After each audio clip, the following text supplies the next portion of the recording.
सभी को नमस्कार। हम अकाउंटिंग स्टैंडर्ड पढ़ रहे थे।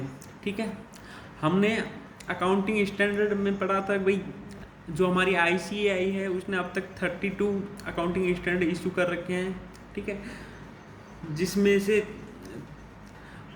29 क्या है, कंपलसरी है। 29 अकाउंटिंग स्टैंडर्ड को मानना कंपनीज के लिए क्या है, कंपलसरी है।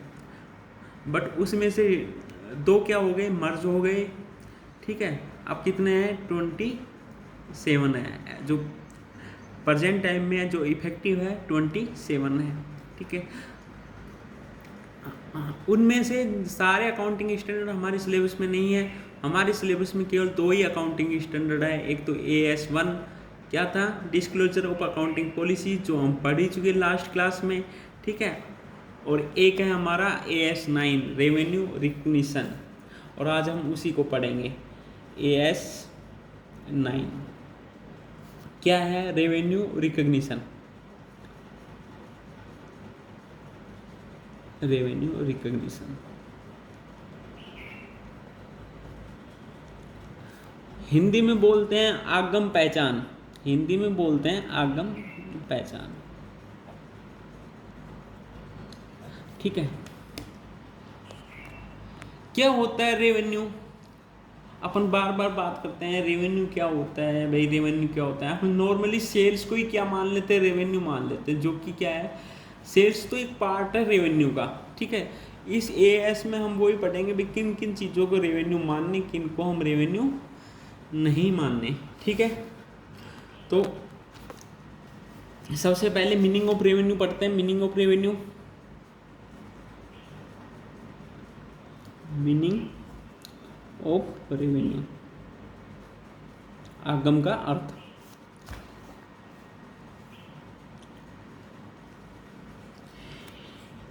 मैं हिंदी इंग्लिश दोनों में लिखवा देता हूँ, क्योंकि हमारे पास कुछ बच्चे हिंदी के हैं, कुछ बच्चे इंग्लिश के हैं। ठीक है, it is gross total of amount,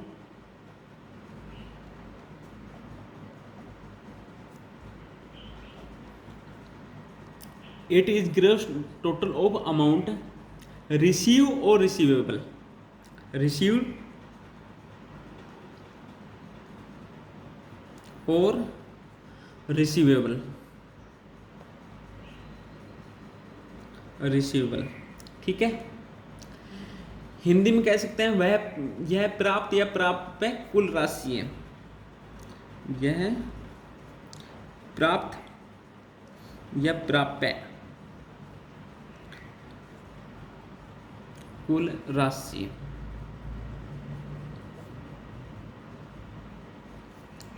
प्राप्त क्या होता है, रिसीव क्या होता है, जो रिसीव में हो चुका, जो हमें मिल चुका। और रिसीवेबल क्या होता है, जो मिलने वाला हो। ठीक है, किससे, किस फॉर्म में हो सकता है, तो ये किस फॉर्म में हो सकता है, ये कैश में भी हो सकता है और अदर कंसिडरेशन में हो सकता है। ठीक है, रेवेन्यू कैश में भी मिल सकता है और अदर कंसिडरेशन में मिल सकता है। तो ये हम लिख सकते हैं इन फॉर्म ऑफ कैश और अदर कंसिडरेशन, कैश और other consideration.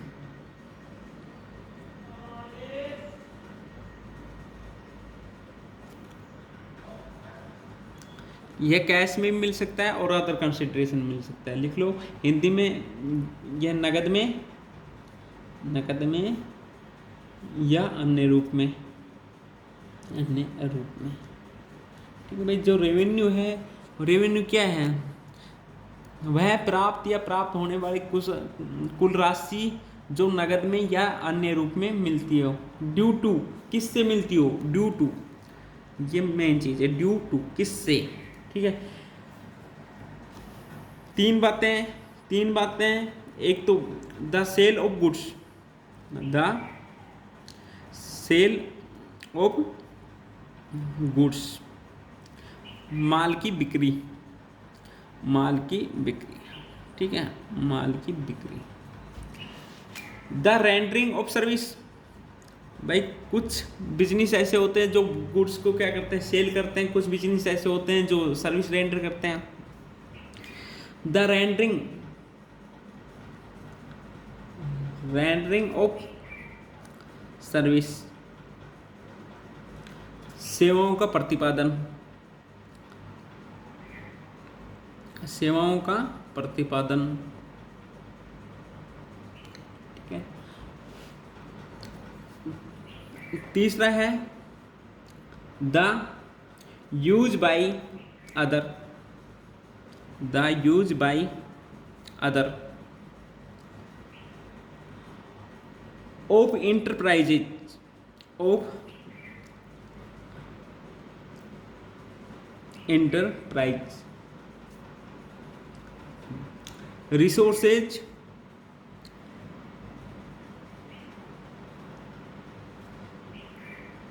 yielding interest,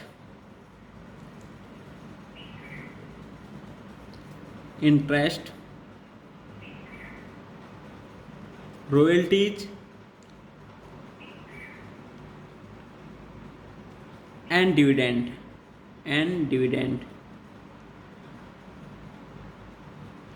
Hindi में लिखते हैं व्यवसाय के संसाधनों का,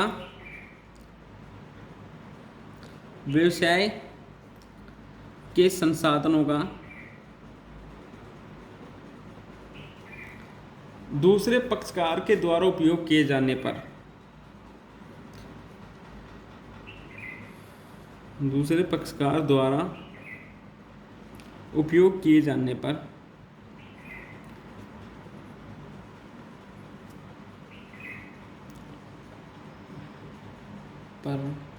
ब्याज,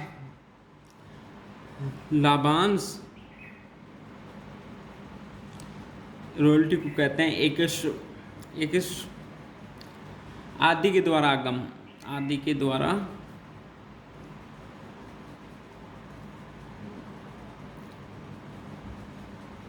हाँ जी।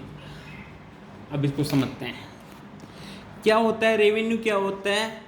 यह प्राप्त होता है, यह प्राप्य कुल राशि है। ठीक है, प्राप्त या प्राप्य कुल राशि है जो नगद या अन्य रूप में मिल सकता है। ठीक है, यह कैश में मिल सकता है या अदर कंसिडरेशन में भी मिल सकता है। ड्यू टू, किससे ड्यू होता है, सेल ऑफ गुड्स। ठीक है, कोई बिजनेस अगर गुड्स को सेल करते हैं तब, अगर कोई बिजनेस सर्विस रेंडर करते हैं तो सर्विस, भाई गुड्स को सेल करेंगे तब भी हमारे पास पैसे आते हैं, सर्विस रेंडर करते हैं तब भी हमारे पास पैसे आते हैं। या कोई भी पर्सन जो हमारे, ठीक है, कोई भी पार्टी जो हमारे बिजनेस के रिसोर्सेज का यूज करती है और उनसे हमें कोई भी इंटरेस्ट, रॉयल्टी या डिविडेंड मिलता है तो वो हमारा क्या माना जाता है, रेवेन्यू माना जाता है। ठीक है, ये तीन तरह की इनकम हमारी क्या मानी जाती है, रेवेन्यू मानी जाती है। यहाँ तक बात सबके समझ में आई। ठीक है, ये तीन तरह की इनकम हमारी क्या मानी जाती है, रेवेन्यू मानी जाती है। अब आगे लिखते हैं note include in revenue.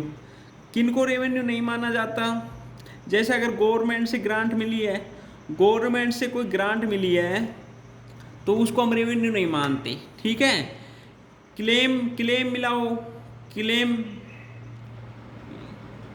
Insurance company से कोई भी क्लेम मिला हो, ठीक है, तो उसको हम क्या नहीं मानते, रेवेन्यू नहीं मानते। कोई भी डोनेशन मिला हो तो उसको हम रेवेन्यू नहीं मानते।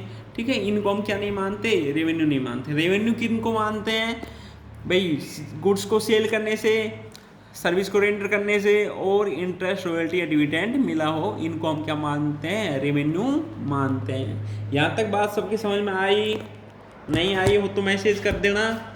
ठीक है जी। अब हम पढ़ते हैं कि भाई हम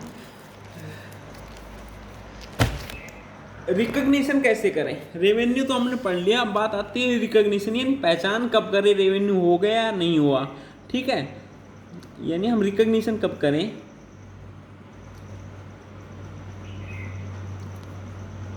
रिकॉग्निशन ऑफ रेवेन्यू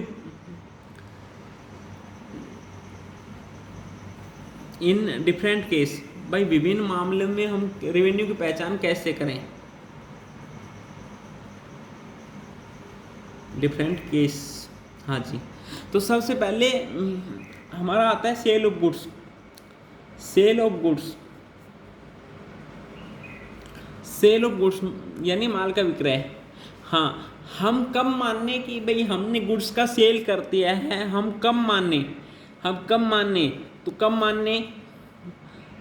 मानेंगे, जब 3 कंडीशन है हमारे पास। कंडीशन फर्स्ट, ये तीनों कंडीशन फुलफिल हो जाती है तो हम मानते हैं कि भाई हमने सेल कर दिया। ठीक है, 3 कंडीशन है। कंडीशन फर्स्ट, पहली कंडीशन है ओनरशिप,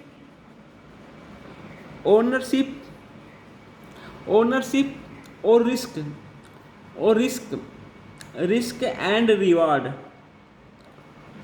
रिवार्ड्स। ठीक है, और इफेक्टिव कंट्रोल,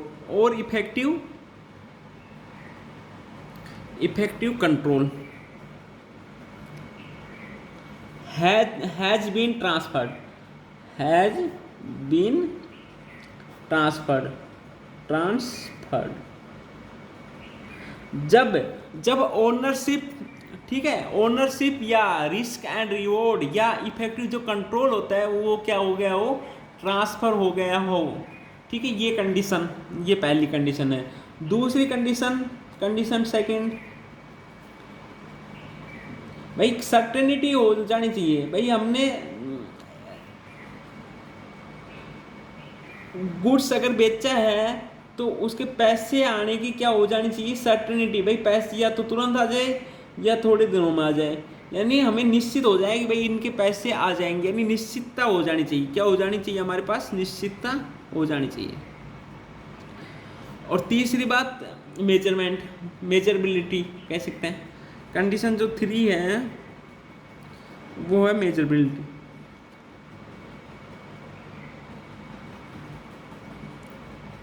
हाँ, यानी हमने जो गुड्स सेल किया है, जो भी गुड्स सेल किया है, हमने क्या कर दिया, 3 कंडीशन है हमारे पास। क्या, जब उसकी क्या कर दी जाए, ओनरशिप और जो उसकी रिस्क यानी जोखिम और कंट्रोल हमने क्या कर दिया, वो ट्रांसफर कर दिया, वो पहली कंडीशन। दूसरी सर्टेनिटी यानी पैसे आने की, रुपया आने की क्या हो जानी चाहिए, निश्चितता हो जानी चाहिए। मेजरेबिलिटी यानी मापने योग्य होना चाहिए। जो भी गुड्स हमने बेचा है वो क्या होना चाहिए, मापने योग्य होना चाहिए। बिना ऐसा नहीं होना चाहिए जिनको हम माप नहीं सकते। ठीक है, ये तीनों बातें अगर तीनों कंडीशन फुलफिल हो जाती है तो हम इसको क्या मान लेते हैं, रेवेन्यू मान लेते हैं। तीनों बातें फुलफिल हो जाती है, तीनों कंडीशन फुलफिल हो जाती है तो हम इसको क्या मान लेते हैं, रेवेन्यू मान लेते हैं। ठीक है, अब दूसरे नंबर पे आता है हमारा सर्विस के केस में हम रेवेन्यू कब मान लेंगे, तो सर्विस के केस में रेंडरिंग सर्विस लिखते हैं।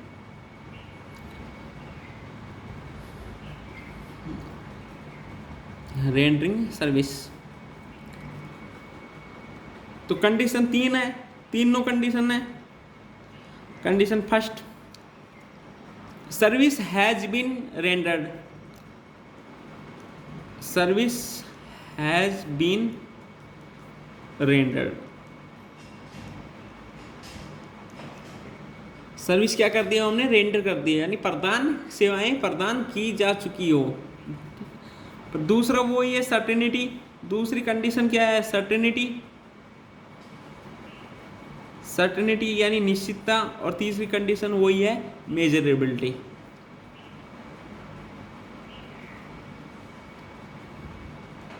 यानी तीनों कंडीशन पूरी हो जाएगी तब हम सर्विस रेंडरिंग को क्या मान लेंगे, रेवेन्यू मान लेंगे। ठीक है, सर्विस रेंडरिंग को क्या मान लेंगे, रेवेन्यू मान लेंगे। ठीक है,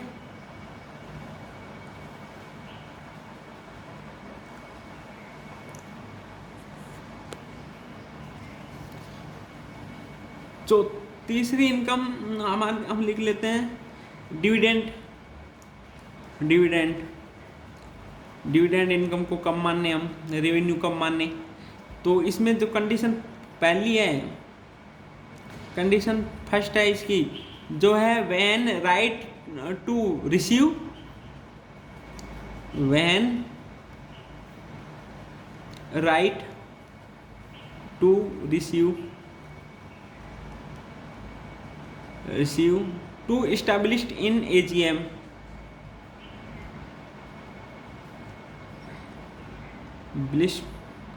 इन AGM। हाँ जी। और दूसरी कंडीशन है हमारे पास सर्टेनिटी, वही, और तीसरी मेजरेबिलिटी।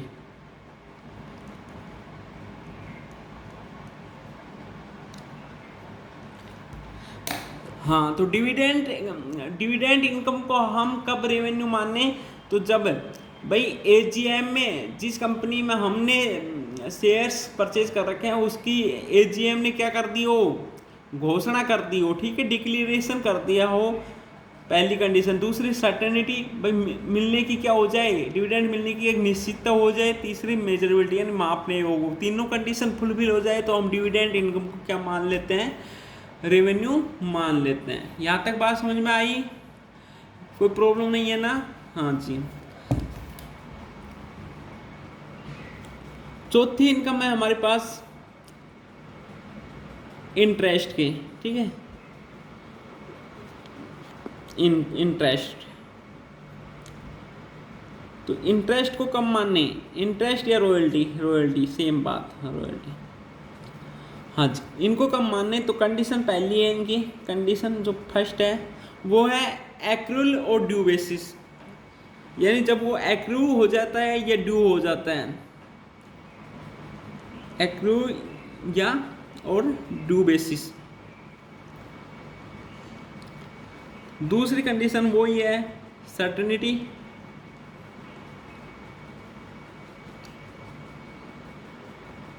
और तीसरी कंडीशन है मेजरेबिलिटी।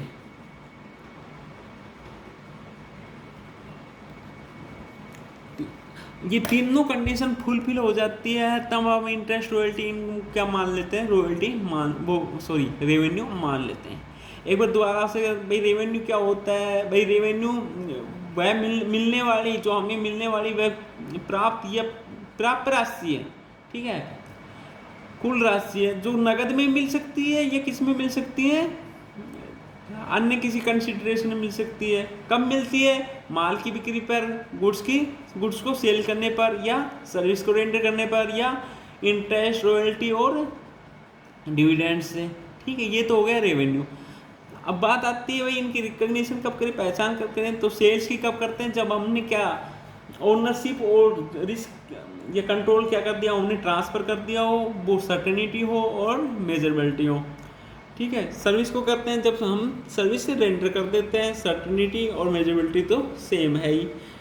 डिविडेंड इनकम कब मानते हैं, जब एजीएम ने क्या करते हैं, डिक्लेरेशन कर दी हो, सर्टेनिटी और मेजरेबिलिटी, तीनों कंडीशन फुलफिल हो जाए। और इंटरेस्ट रॉयल्टी में क्या किया हमने, भाई एक्रूअल और ड्यू बेसिस पर हम मानते हैं, सर्टेनिटी और मेजरेबिलिटी तो सेम है। यहाँ तक बात सबकी समझ में आई, ठीक है, कोई प्रॉब्लम, हमारे AS9 कंप्लीट हो चुका है, ठीक है। और जो हमारे एग्ज़ाम में क्वेश्चन आएगा, एग्ज़ाम में क्वेश्चन यही बनता है इस चैप्टर से कि भाई AS वो अकाउंटिंग स्टैंडर्ड से आप क्या समझते हैं, अकाउंटिंग स्टैंडर्ड इशू करने की प्रोसीजर बताइए, और AS फर्स्ट और AS9 को शॉर्ट में समझाना है, ठीक है। ये क्वेश्चन बनता है, तो आप इस क्वेश्चन को याद कर लेना अच्छे से, ठीक है जी। हाँ, अब मिलते हैं नेक्स्ट क्लास में, तब तक के लिए नमस्कार, धन्यवाद।